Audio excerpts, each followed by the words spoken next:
everyone! Good morning! I'm Kusinerong Guro. Tara! Luto ta!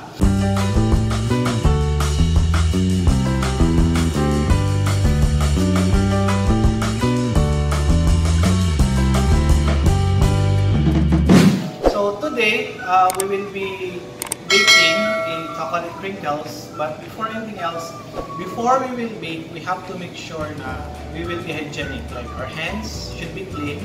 Also, we have to use apron, no? If possible, we have hairnet. And also, make sure that your ingredients are already prepared. So, at the same time, one protocol in baking is our oven should be preheated. Okay?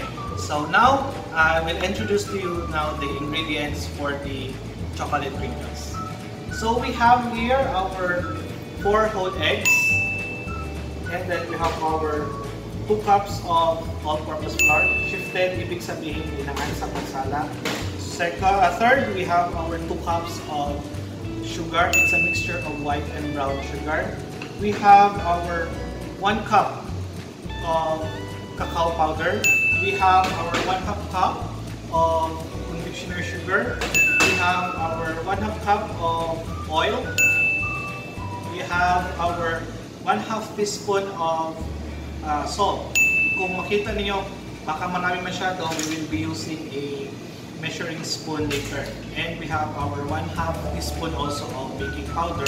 And for the scent, we will be using our vanilla extract. Okay? And here is the materials and equipments that we will be using. So we have our big mixing bowl for our ingredients, so as for the wet ingredients.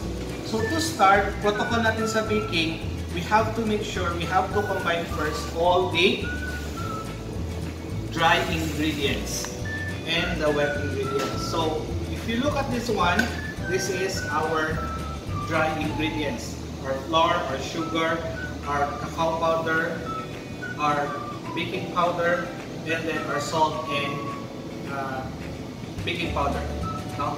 And our confectioner sugar. And we have our wet ingredients here, our egg, our vanilla extract, and our oil. Now, so we'll have to mix now our dry ingredients. So let's start with our flour. And then our sugar. And then our cacao powder. And this one, if you would ask why we have confectioner sugar, hindi natin siya i-mix dito. Later, pag na-mix na natin ang wet and dry, we'll get a spoon and we will form, di ba? Ito yung confectioner sugar ang i-mold natin para pagpasok natin later sa oven is naka-coat siya na confectioner sugar. Okay? So baka magtaka kayo na bakit hindi ilagay si confectioner sugar. And then, we'll have to put 1/2 teaspoon of salt and baking powder. Okay, and then we'll mix this. In mixing, cut and fold, and of course, make sure that it is distributed properly. No? So if you would observe this one, using your spatula, no, it should be cut and fold. Okay?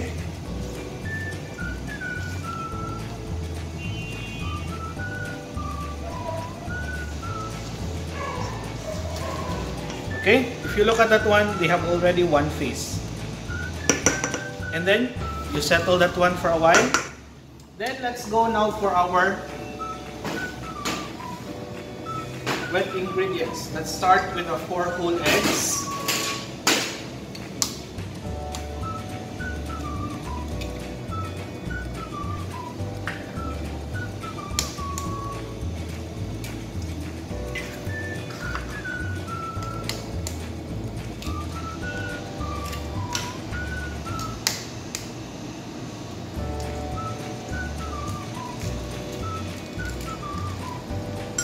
Then our oil.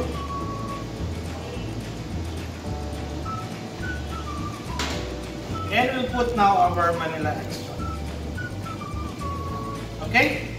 So, let's this one. And then now let's start mixing.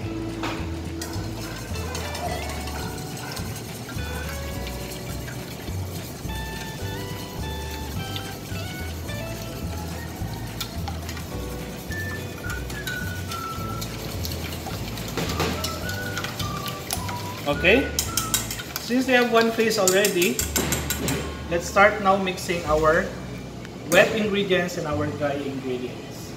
So we'll make a little pour here or a hole, and then we'll put our dry ingredients slowly and then mix.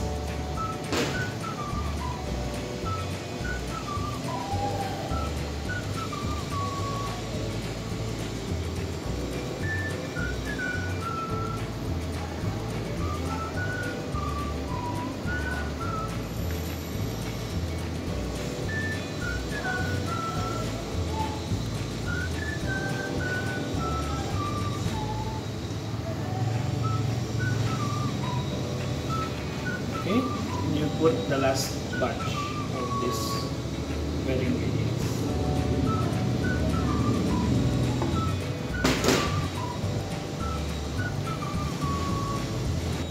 Okay, so after mixing the dry and wet ingredients, this should be how our chocolate crinkles mixture should look like. Okay, so ito ang kanyang mukha, and then afterwards, we'll get a spoon and then let's put it on the baking pan or tin pan, and then we'll bake it for 10 to 15 minutes. Now we have already prepared our wet and dry chocolate crinkles mixture. This is our confectioner sugar and this is the bread. And then we have our butter. So ang butter, we have to put it in our pan para hindi dikit ang ating crinkles later pag na-luto na siya. If you would observe, you get a spoon. Okay? If you're getting a spoon, you put it here in the confectioner sugar. And then after putting it on the confectioner sugar, this is what I mean. You put now your confectioner sugar, slowly make it a circle, and then put it here. And then let it set, and then ready for baking. Ito na yung product natin kanina, no? So sa mixture natin, naglagay din ng butter, di ba? And then we mix it. Ito yung gamit ng confectioner sugar. So and then we'll bake this one for 10 to 15 minutes, no? Since this is a cookie. So ito nang nagawa lahat, so marami-rami din. Okay, tara, let's go. Ito tayo sa oven. Okay, so itong i-prepare natin, we put it here in the oven. And then, na-preheat na yung oven natin for 10 to 15 minutes. And then we'll wait. After 10 to 15 minutes, let's check now kung luto na yung chocolate crinkles. Okay, so this is our end product. So galing nito sa oven. So this is the product also. So let's just cook this one. Okay, and this is our chocolate crinkles. Okay, so thank you for subscribing and hope you bake soon. And thank you sa Indonela for allowing me to use this kitchen. Please click and subscribe. Bye everyone.